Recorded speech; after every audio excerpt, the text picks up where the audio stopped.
Hello all, Game Methuselah.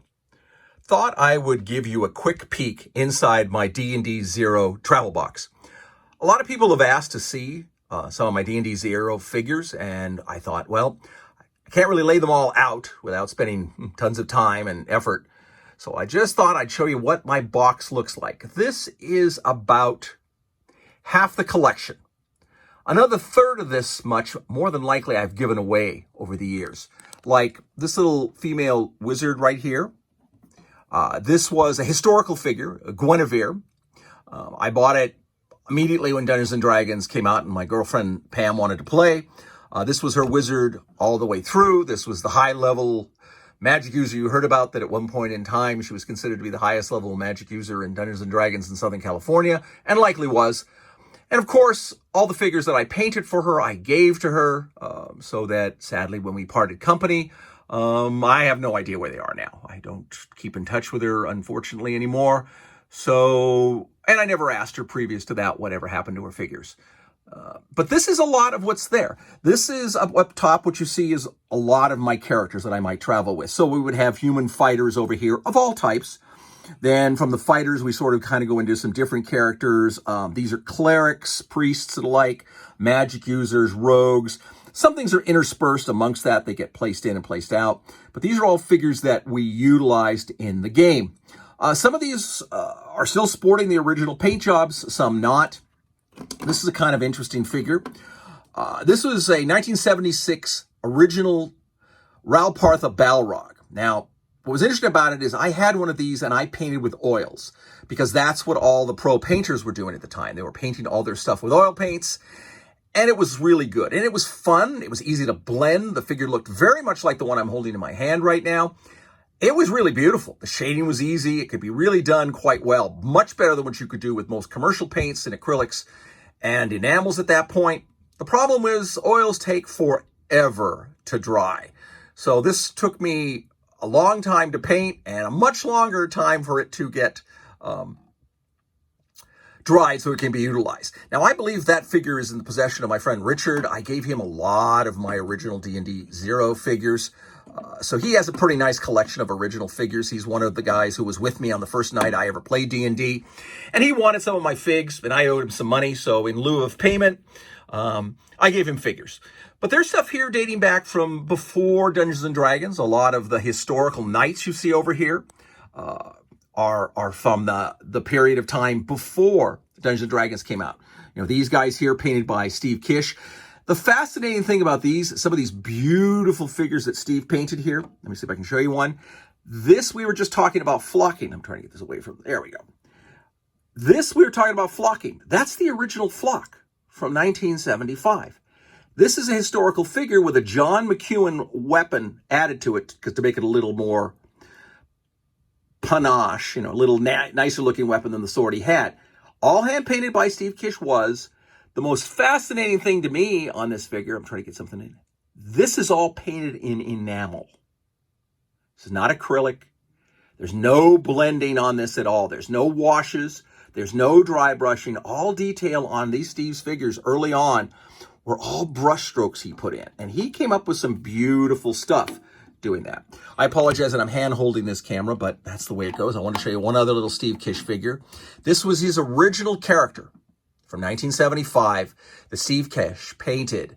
This was Fax, his little dwarf. This is a Decrespieler marching dwarves with Matic. I've got about 10 of them. I like these figures a lot. You can tell by this base that it actually got to serve and do duty for me while I was playing Warhammer Fantasy Battles in the mid-'80s. So this guy did lots of D&D service for us and then went along and had continued his career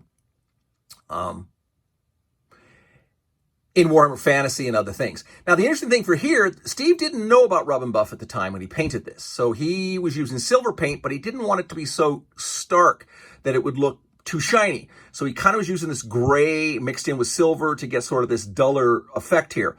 He really loved my acrylics. When I showed up and I had been blending with acrylics and stuff, he just thought it was really the cat's meow. And he used to say that he thought I painted way better than he did. And I don't think so. I mean, once he learned my techniques, I think he always was a better painter. He always thought I was a better painter, so it was nice. It was a good work together. But he had some really beautiful pieces. There are some nice things in here, and some of the dates might be a little newer than 75. This is Legolas down here from the Fellowship for Decrease Spieler, but I don't think that came out for maybe a year or two. More like it came out in 78, maybe 77. There's some just cool figures. This is a Ral Parther Jabberwock I like. But then you start getting to these old figures like this Treebeard here, and I have no idea. This was a minifig giant.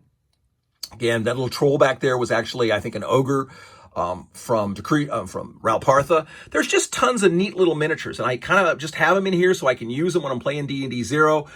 We did a lot of D&D Zero. Recently, we were studying, having the 40th anniversary of Dungeons & Dragons. I ran a D&D Zero campaign for the PAD group, Matt and his crew. And it was fun. We had a good time. And eventually everyone got kind of tired of it, except what surprised me is the one who liked it the most was Zach. Zach is the son of Dave Miles in our group. And Zach really loved D&D Zero. He liked what was able to be doing with it, and he's had a good time, and he enjoyed it. Everybody else, because they had played all the other editions over the years, I think were more hooked up with them, and they just wanted to play 4th or 5th edition, and we went on from there.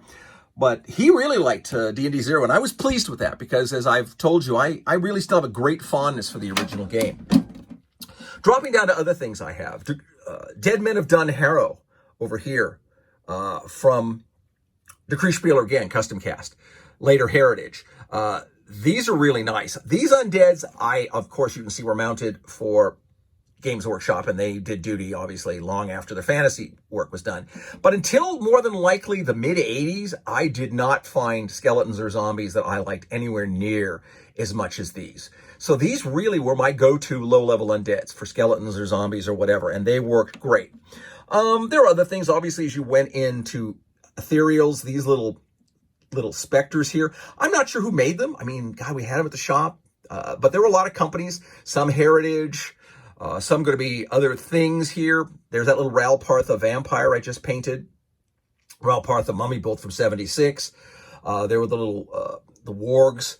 These are some minifig gargoyles. These 3 I painted. 2 of them I found recently. I keep thinking I really actually want to sit down and repaint them gray like gargoyles. The problem they have with doing that is they were really the only winged creatures I had at the time who could really be utilized as demons. So I was kind of having them do double duty. They were basically, gargoyles when I needed them, and demons and stuff when I needed that. I'd like to turn them into to just straight gargoyles, but that would obviously basically mean changing the entire color, and I just haven't had the gumption to do that, and I'm not sure I want to. I'm still pondering it. Don't know where these giant Venus flytraps came from. Very cool. The little toadstools were actually handmade out of clay. These are more Decrease Spieler figures. These little snake men are mostly Ral Partha. I think they're all Ral Partha, except for this Grenadier one you saw that I just recently painted. She's not really in period time-wise. These guys are all in the 70s. I'm betting she comes from the 80s, but she was very cool. There's the little Medusa that I painted too. That's pretty cool. But, if I'm going to take an old Medusa, this is a minifig Medusa original. This is 1975, 76, original stuff. These were great. They're not fabulous figures, but you know what? Once you get them painted, pretty much everybody knows there's a Medusa. And I have 2 of them, and a third one, which I think they called a Gorgon, which is bigger. I've never had to use 2, so works from there. Spiders, again, not 100% sure where they came from. The little mule, you saw me paint the Archive Bear. These are little Type 1 demons that came out from one of the expansions in D&D, and I'm not sure who exactly made them, but they're really cool. There's the little 2-headed Etten, which is actually, I guess, called a 2-headed troll. Really nice. I believe it's the Archive, a little unicorn back here. Some more little demons that Steve had painted, which I used. I would have likely painted these gargoyles gray had these existed at the time, but they didn't. So that's what you get. Going down into the 3rd level of the drawer, you start to come up with some interesting figures. These, again, still a lot of Decrease Spieler figures. You might have seen these Grenadier Bugbears I painted and took a photo of and was talking about them in one of my paint videos. They're not period. I mean, I don't think they came out until maybe the late 70s or early 80s, but they look like they're period. So I put them in there, and frankly, most people who are going to play it who aren't my age are not really going to know that they may not be, from the mid-70s. Same with this little troll here. Looks like a troll from the period, but it's a little more modern. These were the majority of goblins I used until you saw those Uruk-hai, purple Uruk-hai I showed up. They're actually in one of the boxes to get repaired.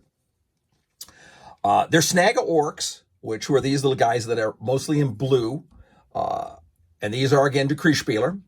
These are all painted in 75, so we use these a lot.